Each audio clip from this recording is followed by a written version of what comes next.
We did it. We lived. We lived. We lived. Hello. Happy Tuesday. Just coming on to do my weekly live, and I'm super excited to be here. Thank you for being here with me in this vocal coaching world. There's a lot of parts of my life that I don't share a lot, and I'm really trying to share more in this part of my life because I just love vocal coaching so much. I love talking about the voice. I love just being in this space with singers. It's really, really the most joyful thing other than singing myself that I do, and it's pretty great. And I'm just so grateful for you for being here. So as always, I'm here for you if you have any specific questions about your voice and what you've been working on. So feel free to pop them in the chat if you want to. But also, I always have something that comes up every week. And this week, it has been a lot of anxiety stuff. It's really interesting. Of course, I have anxiety, and I don't shy away from talking about that. Generalized anxiety disorder. I've been diagnosed because this is how my brain has been conditioned to work, whether it's chemicals or whether it's environment or whatever. It happens, and that affects us as singers in a very interesting way. Because as artists, we put ourselves in these very scary situations, which for a lot of people would cause anxiety. But if we're putting ourselves in a situation and we already have anxiety, man, it's not easy. I'll tell you that. And so the thing that's been coming up the most this week is like, how do I let myself be okay with this anxiety in order to have a good performance, in order to step on stage and not worry about every single freaking note that I'm going to sing and not worry about getting it right all the time. And honestly, it's much easier said than done and dealt with. So what I like to talk about is, number one, not getting down on yourself for feeling all these things, right? Because if you have anxiety, it's most likely a bodily thing. It's a chemical thing. It's a childhood thing. And you can't change any of that. You can't control any of that. So what we need to know is that it's not your fault. You most likely did not do anything to contribute to your anxiety or to contribute to whatever your nervous system is dealing with. For some people, it's depression. For some people, it's just panic attacks. It manifests itself in many different ways. And so it's just really good to know what your default is, number one, because if you don't know what's happening, then it's going to be way more scary the next time it happens. You're going to be like, why am I feeling this way? What's wrong with me? Am I ever going to be able to sing ever again? We start to go down that rabbit hole of dark thoughts and blaming ourselves and fighting it. And the problem with fighting it is that you're never going to be able to sing full out and allow yourself the freedom that comes from having the space without all that extra voices that come in, you know? And it may take some time and some lots of practice and hard work to get yourself to having more time without all these voices, without the gremlin, as I call it, the gremlin free time. But really, that's the way in order to be a singer who has anxiety, to get to a place where you can step on stage and not be totally shut down by it, because we still have this desire inside of us to want to sing, and it's a hard thing to balance sometimes. This wanting to be seen, but also being seen scares the crap out of us and makes us want to hide in our bed all day. It's a very weird place to live most of the time. And it has taken me, I don't know, 35 years to get to a place where I'm accepting of how my body is and how my brain is, and learning to work with it instead of always fighting against it. Because when you're always fighting against your natural way of being, it's hard. You're never able to just relax, and you're never able to sing fully from your pure, unique voice. You're always fixing, you're always manipulating, you're always trying to be better, trying to be prettier, trying to be singier, trying to sound like this person and blah, blah, blah, blah. But in reality, honestly, I don't know any singer that I've ever talked to that can step on stage with zero fear, zero nerves. I don't think it ever happens. I don't think it's a real thing. I think it's a myth. I think you can get really well practiced at walking on stage, and so your nervous system becomes less and less attacked by the act of stepping on stage or the act of singing in front of people. And really, that's the best way to go about approaching singing as an anxious person. Number one, we have to know what's happening. We have to know what our gremlin's saying. We have to know what our nervous system's default is. So fight, flight, freeze, all those things. And then after taking a moment to say, okay, I accept. Sometimes it takes a grieving process, honestly. Okay, I accept that I'm an anxious person. I accept that this is going to happen when I take risks. And I know I can handle this challenge, right? I know I can take on this growth. No. I know I can take on this growth cycle of learning how to be a singer with anxiety and to not be totally taken down by it. So when you're ready to take on this journey, to take on this, I don't know what you would call it, this epic tale of your Fellowship of the Ring story, that's a really good metaphor, because you need help, right? You need people that know what they're talking about, that can be outside of your head for a little bit, that can give you feedback that is not totally dripping in anxiety, right? So you need your fellowship around you.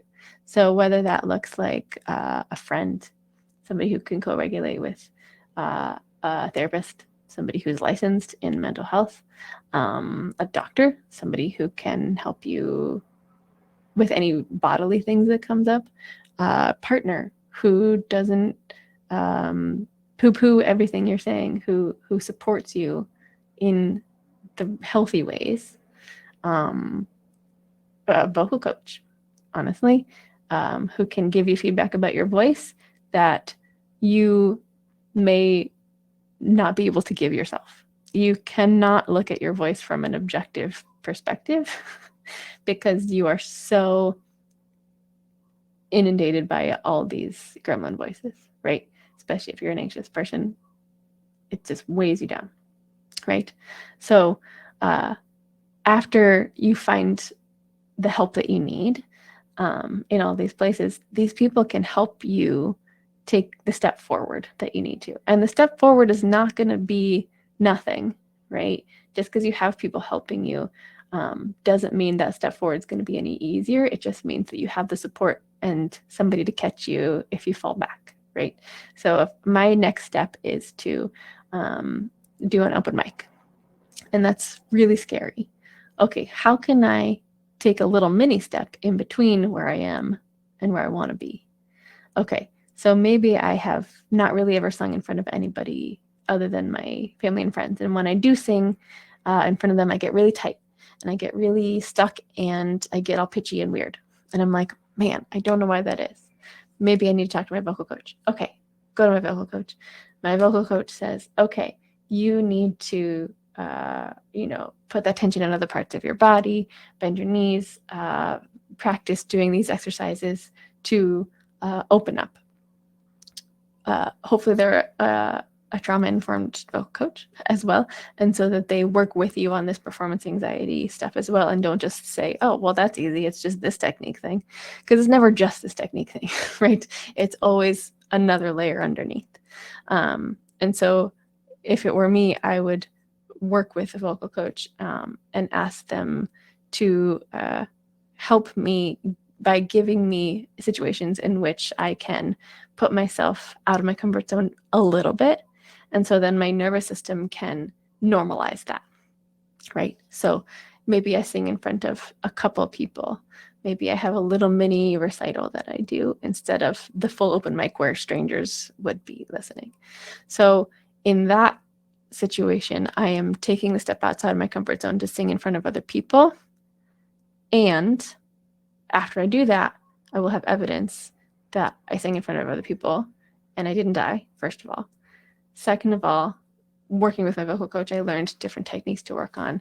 My heart was beating really, really fast beforehand, and I used all the tools that my therapist gave me or my other friend who knows a lot about the nervous system. Maybe they have some tips and tricks that they can give you. So I just put up a reel today about a couple things that you can do if you're feeling dysregulated in your nervous system, if you're having bodily anxiety feelings before you step on stage. And so you can try those and see if it works. So a couple days ago, I went on stage and I had a show for the first time in a long time. And I was feeling very nervous. It was a very vulnerable situation. And the dress rehearsal had not gone very well. And I was like, I hope I can freaking sing this song. And so I remembered what my coach told me to do. And so I held onto my body, gave myself a little hug, let myself go into a space where no other performers were, happened to be backstage right before I went on. Just let myself soak in the sound of the stage, sound of the audience, close my eyes, imagined a snow globe settling, and then my atoms started to chill. I can feel it happening again right now, even as I'm talking about it. I got really excited and nervous talking about the show again, and now as I'm doing this, as I'm holding on to my body, because we got to go in through the body, the mind is not always able to take us back down into unattack mode. It's the technical term. And so if we can do that for 5 minutes before we go on stage, then you might enter the stage in a little bit of a different state. And so you're way more prepared for taking those risks instead of already being in attack mode and then stepping on stage and taking a risk. No wonder you're tight. No wonder your voice is not doing what you tell it to, right? Because your body is trying to survive. Literally, it's in survival mode. So if you can do a couple of these tips and tricks, I really like the hug, grabbing my wrists. Muscle contraction, I'm learning, is another cool way to regulate yourself, which is super fun. So the other day I did this. I put my fists together. I didn't feel like I had room to do like a plank or anything, but I just pushed my fists together, and that was engaging my muscles enough so that my body felt like the muscles were contracting fully. And the muscles are a really great place to let your hormones be flushed out. So all those, that adrenaline can sometimes get overwhelming. And so if you're muscle contracting, it can be a good way to let some of those dissipate and flow out of your body, at least enough to get you to a place where you can step on stage in not full-blown panic mode. So once you start doing these little mini tests and stepping outside your comfort zone in a little way, then this situation becomes the comfort zone now, right? So you just expanded your comfort zone circle by a teeny little bit. Oh, I sang in front of people, and it actually sounded pretty good. Was it perfect? No. Am I ever perfect on stage? Frick no.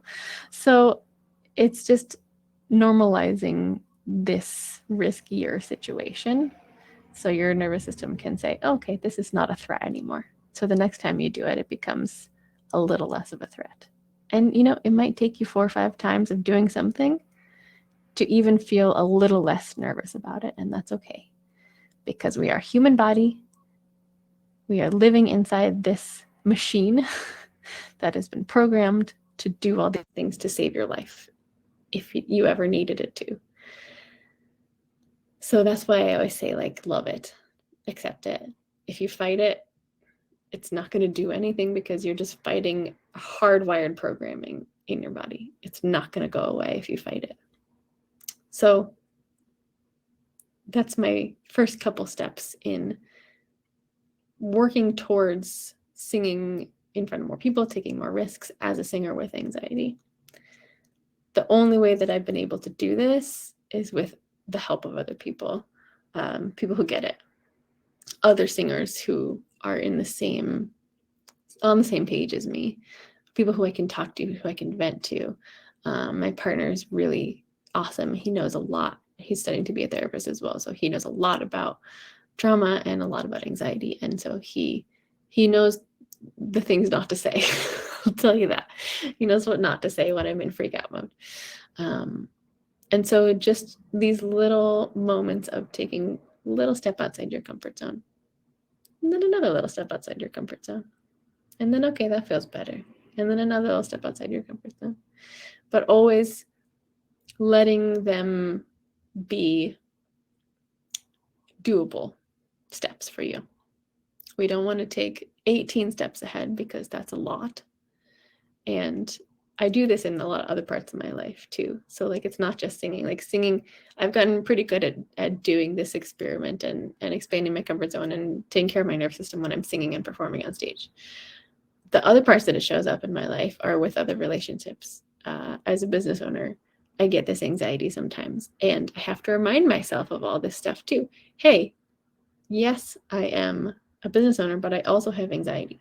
I am a female person with anxiety and CPTSD, and that affects how I show up in the world as a business owner.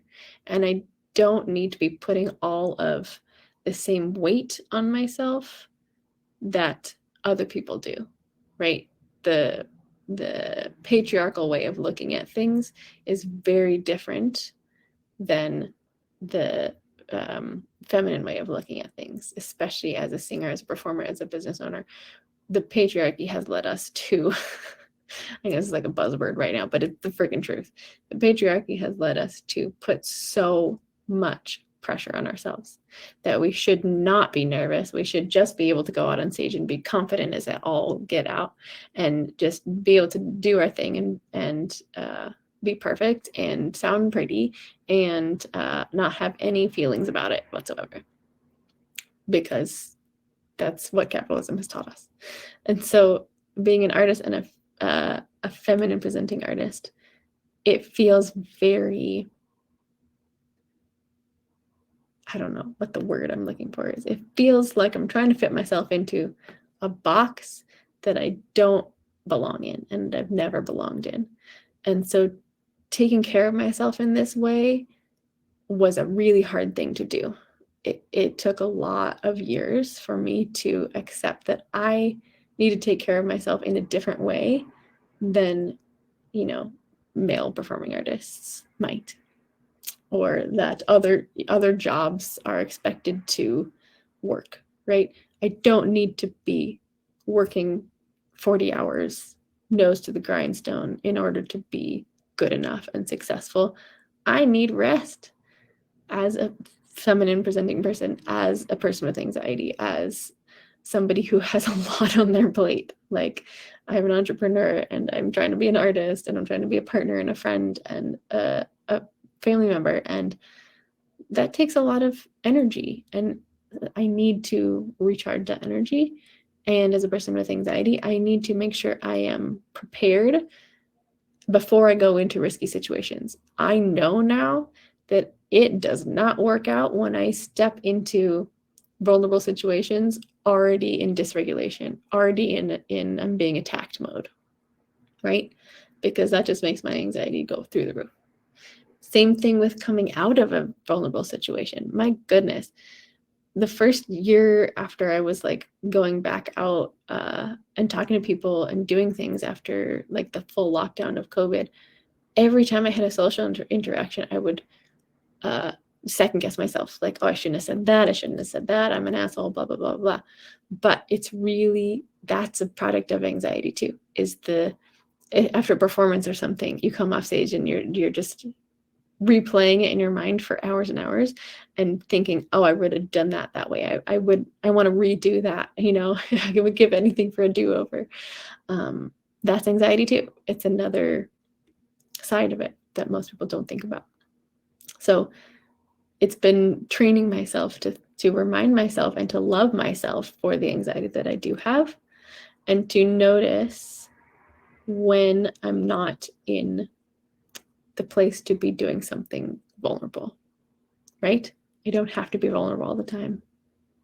I have to be in a grounded, regulated place, not in attack mode, not in runaway mode, in order to be the successful singer that I want to be the successful entrepreneur, be the successful friend that I want to be in those situations. So whatever I need to do to take myself out of attack mode, whether it's canceling plans, honestly, changing my mind about something in my business, taking a different melody than I had practiced in rehearsal, all of these things are the ways that we take care of ourselves, and we pull ourselves back out of the tanglement of patriarchy and capitalism and allow ourselves to change and rest and be different and be anxious and love all of those parts of ourselves. This is a very important conversation. So thank you for being here, and if you're sticking it out for this long. Appreciate you.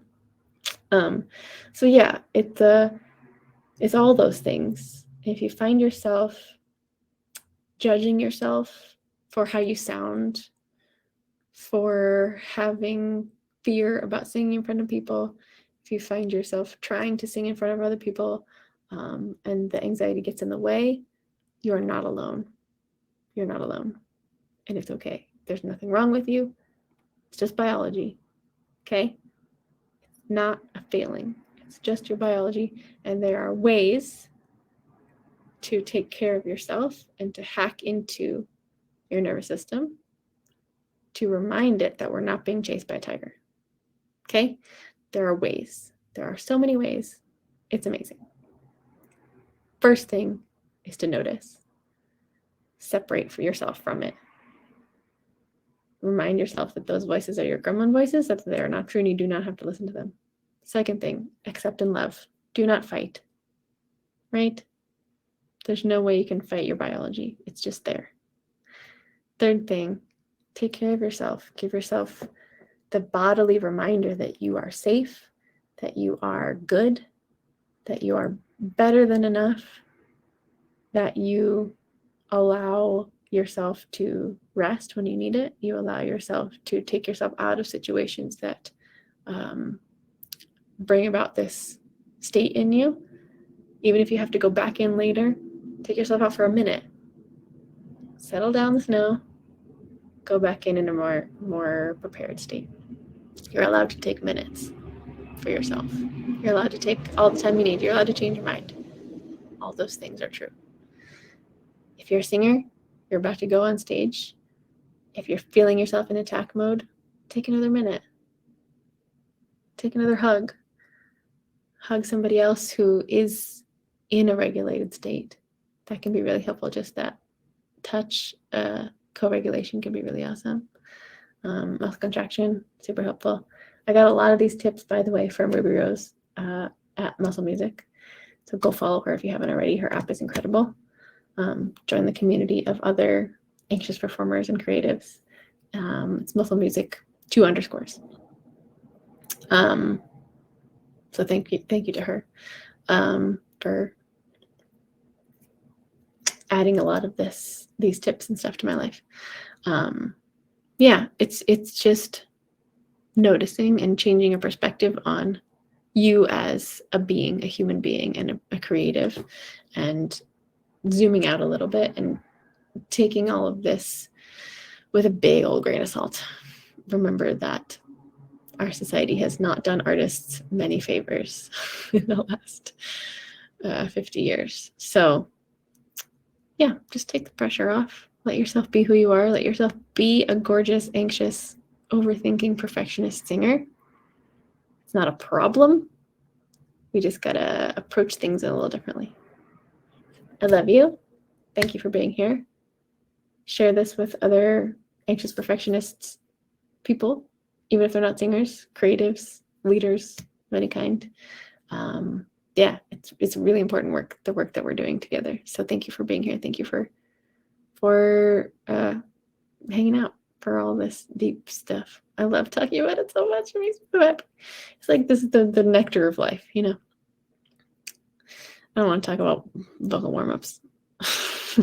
Who cares? This is the shit. This is the shit that matters. All right. Thank you for being here. Vocal Magic opens doors next Monday. Super stoked.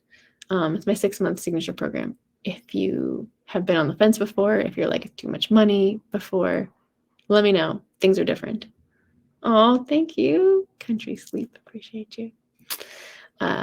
So yes, Vocal Magic, 6-month program to grow and transform your voice. It's a program for adults like you who are probably pretty dang good singers already. Maybe you want to get a little better at the technique stuff alongside all of this work, alongside all of the mental work and the nervous system work and the working. That's why it's a long program, because it takes time to train our body and our mind and our nervous system to feel more comfortable singing in front of other people. And this is your little safe cocoon before you go out into the world and do that. So that's what Vocal Magic is mostly about. It's a hybrid program, if you're wondering. It's some recordings, a lot of live time. You get hot seat singing sessions. You can come on and do a snippet of your song. I'll give you feedback. And the great part is everybody else in the group is doing the same thing. So you get to hear the feedback that everybody else is going, and most of it all at the same time. And we talk about this stuff. We talk about gremlins. That's like our first whole month and a half. We talk about this deep shit. So I'm really excited to start a new cohort in March. And if you're interested, let me know. Share with your friends who you think you would like it. And let's do it. Let's grow and let's give ourselves what we need. Okay. See you soon.